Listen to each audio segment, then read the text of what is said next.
कहीं सीखता रहा, बताता रहा, पिताजी के साथ बैठता था, पिताजी के दोस्त आते थे, वो बड़ी बड़ी बातें करते थे, मेरे बिजनेस में ये हो गया, मेरे घर में ये हो गया, मेरी इतनी कुंटल सोयाबीन पकी, इतने गेहूं पके। तो मैं उन कॉन्वर्सेशन का हिस्सा बनने लगा। तो मेरी उम्र के जो लोग बातें करते थे कि वो पिक्चर देखने चले, वो वहां चले, वो सारी चीजें खत्म हुई। तो धीरे धीरे सुपड़ा लग गया। तो अच्छी अच्छी चीजें मेरे पास आ गई, कंकड़ और जो भी बेकार की चीजें थी वो नीचे चले गई। अगर आपने डेली बेसिस पे अपने मित्रों को बदल दिया, अपने विचारों को बदल दिया, अपनी बातों के टॉपिक्स को बदल दिया, तो आपकी जिंदगी की तरक्की का सिक्का वहां से चालू हो जाता है। तो ये धीरे धीरे चालू करने किया। वहीं एजुकेशन ले ली, 11th 12th में कॉमर्स किया, बैचलर ऑफ कॉमर्स पढ़ा, साथ में CFA पढ़ना चालू किया, लेवल 1 भी क्लियर किया। फिर बीकॉम के सेकंड ईयर के बाद घबराहट चालू हो गई। बहुत सारे लोग स्टूडेंट होंगे ना यहाँ पे, कितने लोग स्टूडेंट है? हाथ खड़े करो तो जरा। बहुत सारे लोग हैं यार। तो इनको BCom first year second year तो समझ नहीं आती, पर थर्ड ईयर सेकंड ईयर में पता चलता है जिंदगी में कुछ करना पड़ेगा। पिताजी से कब तक पैसे मांगे? होता है कि नहीं होता है? डर लगता है ना, घबराहट होती है ना कि पापा से अगली बार पैसा किस चीज के लिए मांगेंगे? जूतों के लिए मांग लिया, जीन्स के लिए मांग लिया, टी शर्ट के लिए मांग लिया, पार्टी के लिए मांग लिया, पर आगे क्या? काम तो करना पड़ेगा। तो वही बीकॉम के सेकंड ईयर में घबराहट चालू हो गई कि आगे क्या। तो भाई मास्टर डिग्री एक ऐसी डिग्री है जो आपकी जिंदगी के मतलब मेजरली इंडियंस की 80-85%, 90% लोगों की आखिरी डिग्री होती है, और उसी के भरोसे उनका जिंदगी टिका होता है। करेक्ट? कि MBA कर लूंगा तो नौकरी लग जाएगी, MBA कर लूंगा तो ये हो जाएगा, पर होता नहीं है, ये हमको पता है। होता है क्या? होता है क्या? नहीं होता है ना। तो ये रियलाइजेशन कब हुआ? जब उम्र से ज्यादा उम्र के लोगों से दोस्ती करी, तो ये अंडरस्टैंडिंग जल्दी आ गई। तो मेरे को पता चल गया कि कुछ होगा नहीं, फिर भी कोशिश करी। कैट जीमेट की 2 साल प्रिपरेशन करी, 82-83 परसेंटाइल तक गए। पर भैया बड़े बड़े जो कॉलेज है उनमें तो 95 परसेंटाइल चाहिए, 98 परसेंटाइल चाहिए। तो क्या करे बाकी जिसके नहीं आए? मर जाए? ऐसा थोड़ी हो सकता। तो घूमना चालू कर दिया भारत। 19 साल की उम्र का था, ट्रकों में बसों में हाथ देके भारत घूमना चालू कर दिया। बहुत अच्छा लगा घूमना, लोगों से मिलता था, क्या खाते हैं, क्या पीते हैं, आपका नाम क्या है, आपके पिताजी क्या करते हैं, मामा जी क्या करते हैं, काय का धंधा है, व्यापार कैसे करते हैं, ऐसे सवाल पूछने लग गए। तो क्या दूसरी सीख है यहाँ पे कि सवाल पूछना चालू करो। आज के बच्चों को देखता हूं, रिश्तेदार आते तो भाग जाते हैं घर में से। कोई मिलने आता है तो अरे क्या करूंगा इससे बात करके, मेरा क्या फायदा। अगर हर चीज में फायदा देखने लग गए, मतलब आपका विनाश चालू हो गया है। हर चीज में फायदा अगर देखने लग गए हो कि इससे मिलके क्या मिलेगा, ये मेरे को कोई पैसे थोड़ी दे रहा, ये मेरे फॉलोअर थोड़ी बढ़ा रहा, ये मेरी जिंदगी में कुछ कर थोड़ी रहा, मेरे को क्या फायदा, मेरे को क्या फायदा, मेरे को क्या फायदा के चक्कर में सबसे बड़ा नुकसान हो रहा है जिंदगी में। ये फिल्ट्रेशन का बात है कि अब ज्यादा से ज्यादा लोगों को मिलते और फिर अच्छा इससे अगली बार नहीं मिलूंगा, पहली बार तो मिलो तो पता चलेगा। तो ये करना चालू किया, अहमदाबाद चले गया, हैदराबाद घुमा, चेन्नई घुमा, चंडीगढ़ घुमा, गुड़गांव घुमा। 19 साल की उम्र की बात कर रहा हूं मैं, 19-20 की उम्र का था मैं तब। तो अहमदाबाद अच्छा लगा मुझे, वहीं रुक गया मैं 1.5-2 महीना। एक फेसबुक पे फ्रेंड बना था, हम तो गांव किसानों में बड़े बड़े, तो वहां पे कोई बड़े उम्र के दोस्त भी नहीं थे, मतलब बड़े पैसे वाले कोई दोस्त भी नहीं थे हमारे गांव में। तो एक फेसबुक पे फ्रेंड बना, तो उससे मैंने उसकी पल्सर गाड़ी ले ली और फिर पूरा अहमदाबाद घुमा 1.5-2 महीने। बहुत मजा आया घूम के। अरे व्यापारिक क्षेत्र है, हम किसान के बेटे हैं, वहां पे व्यापार करते हैं, मेरे जैसे लोग मिले जो कुछ करने वाले स्पिरिट वाले लोग थे। तो 1.5 महीने के बाद समझ आया कि अब क्या, पेट्रोल तो जला लिया 4-5 हजार का, काम तो करना पड़ेगा ना। तो मैकडॉनल्ड्स में गया, 4 मैकडॉनल्ड्स में गया, 4 मैकडॉनल्ड्स में गया कि मैं बीकॉम पास हूं, मैं ये करता हूं। तो वो मैनेजर भैया ने नौकरी नहीं दी। उसको ऐसा लगा कि कल को ये प्रमोट हो जाएगा क्योंकि वेल एजुकेटेड और मेरी नौकरी खा जाएगा। तो 5वें मैकडॉनल्ड्स में जाके बोला, सर मैं 10वीं पास हूं, मेरे को नौकरी दे दो। कभी कभी झूठ बोलना भी पड़ता है।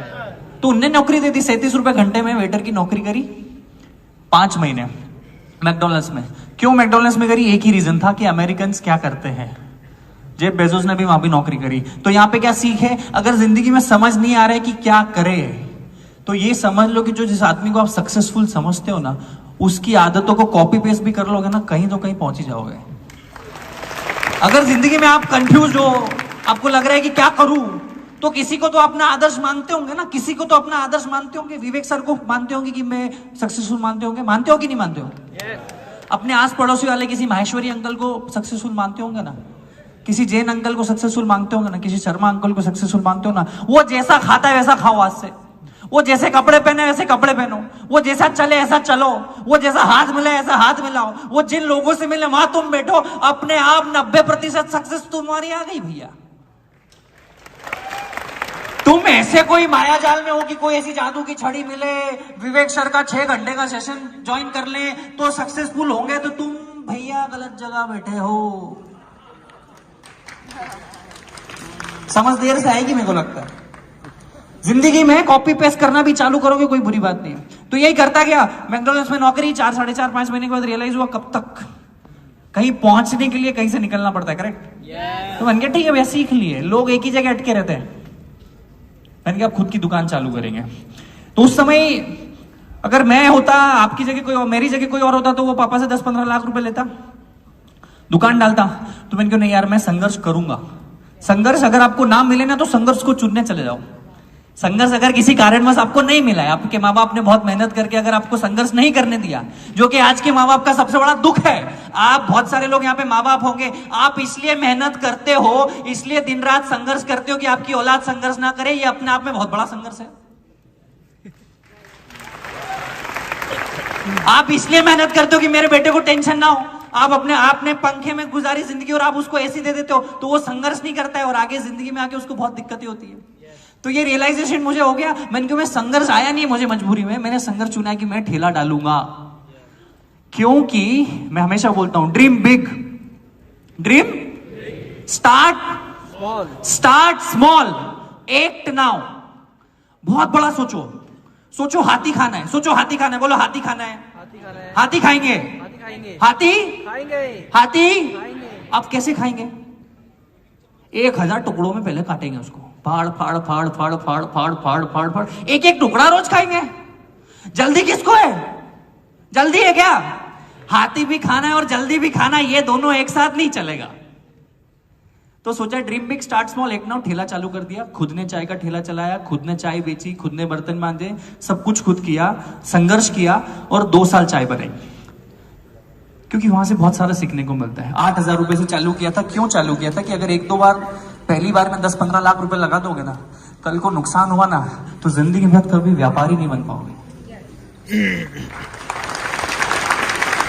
सारे दुख झेल जाओगे और वो पैसे का जो दुख है ना, वो आदमी को कुछ सोचने समझने के लायक ही नहीं छोड़ता है। तो 8000 से चालू किया तो एक तो पॉसिबिलिटी थी कि सब कुछ लूट जाएगा पर पैसे तो नहीं लूटेंगे, और अगली बार पापा से मांगेंगे एक और 8000 रुपए की किस्त मांग लेंगे, क्या जा रहा है। और अगली बार 10 लाख मांगते तो पापा नहीं मारते, घर से भगा देते। होता है ना बहुत सी बार। तो अगर आप 20, 21, 22 के हो तो सेठ बनने की कोशिश मत करो, मजदूर बनने की कोशिश करो। कितने ही सूरत के व्यापारी है जिनके 5-5, 7-7 हजार करोड़ के बिजनेस है, उन्होंने उनके बच्चों को यूएस भेजा कि तू मैकडॉनल्ड्स में जॉब कर, स्टारबक्स में नौकरी कर, बैंक बीपीओ में जॉब करवाते हैं उनको, क्योंकि उनको जिंदगी के फलसफे पता चले। अगर आपको 1 रुपए की वैल्यू नहीं है तो इस बात की क्या गारंटी है आपको 100 रुपए की वैल्यू होगी? अगर आपको 100 रुपए की वैल्यू नहीं तो इस बात की क्या गारंटी कि आपको 1000 की वैल्यू होगी? अगर आपको 1000 रुपए की वैल्यू नहीं तो इस बात की क्या गारंटी कि आपको 1 लाख रुपए की वैल्यू होगी?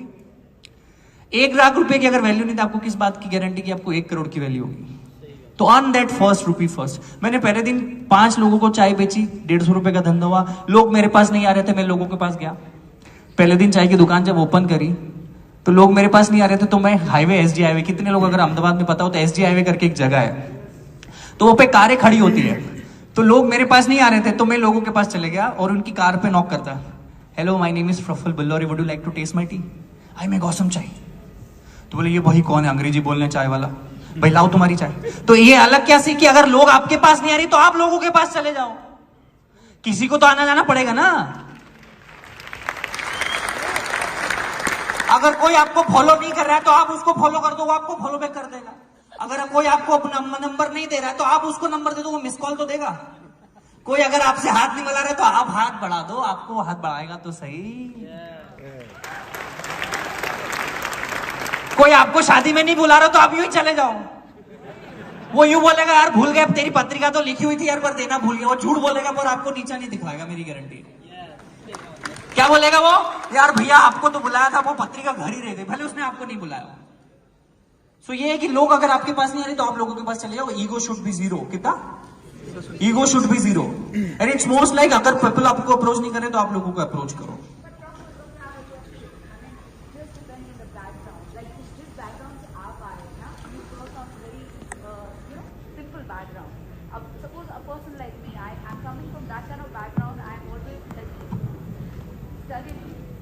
वो मैं वही बोल रहा हूं ना कि हम लोग बैकग्राउंड से फर्क नहीं पड़ता है। कर्मण्येवाधिकारस्ते मा फले सुखदाचन। आज अगर दुनिया के सबसे अमीर आदमी जेफ बेजोस है, उनको तो काम करने की कोई जरूरत नहीं है, उनकी आने वाली 10 जनरेशन में कोई पैसा पैसा मिलेगा, फिर भी वो काम कर रहे हैं। आपका बैकग्राउंड क्या है, आपकी जात क्या है, आपकी बिरादरी क्या है, आपकी एज क्या है, आपका जेंडर क्या है, आप अच्छे दिखते हो, मैं वही बोल रहा हूं, ये आपको फिगर आउट करना पड़े। मैंने चाय बेची, आप हेलीकॉप्टर बेचो, क्या फर्क पड़ता है? आपका बैकग्राउंड अगर स्ट्रांग है तो आप कुछ और बेचो ना।